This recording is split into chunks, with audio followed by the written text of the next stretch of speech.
7 Sportscape. It's my time for the favorite part of the show. I think it's the time for my favorite part of the show. One of the two. It's Sunday morning. The Lions got me all dizzy. But someone who never gets in a tizzy with the Lions is sports producer Mike Foss back in the control room. I like this new double box thing. Yeah. I've never seen this before. This is fancy. Fancy. Yeah, where'd you dig this one up out of? Yeah, I got to keep things interesting around here. And, you know, I know this is going to come as a complete shock, but you know what? Lions fans are frustrated on Twitter. Who would have thought? No way. Yeah, I know.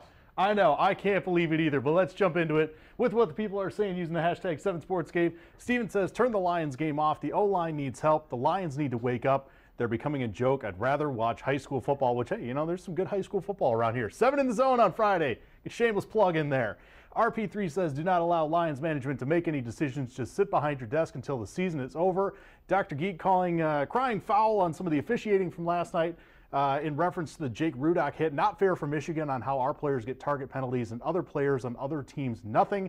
And finally, Eric, in reference to Rod talking about the Pistons, thank you, Rod, for keeping it real. It is way too early to be talking about the playoffs. There are 79 games left, guys. When keeping it real goes wrong. No, you did keep it real with the Pistons. I mean, I just want to believe they're back.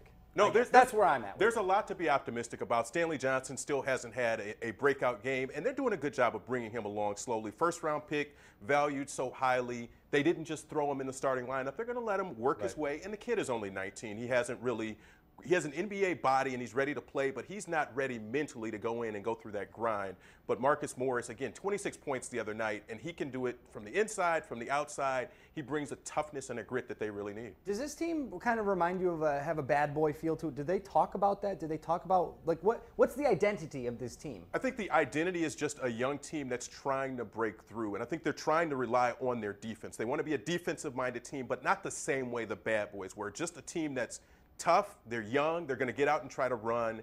But again, it takes time to develop that. Stan Van Gundy finally has a team that is his blueprint of what he wants to have on a roster. I'm excited that they can compete. Going back to that, I think Dr. Geek's tweet about the targeting penalties, we all have a gripe. I think each fan base can say at any particular game, oh, that team did. It's the same thing with the JT Barrett OWI or OVI or whatever it is. You should be suspended for the rest of the year. Well, if you're player on your team does it, then not all in college of a sudden, football. Not in college football. He's not going to be done for the year. He'll get a game, and that's usually the slap on the wrist that they need. I just think that we didn't really talk about that. We'll tease that to the next segment. We'll come back on the Suburban Ford 7 Sportscape, talk a little bit about that, get our final thoughts as we get you tuned up for the second half of the Lions game.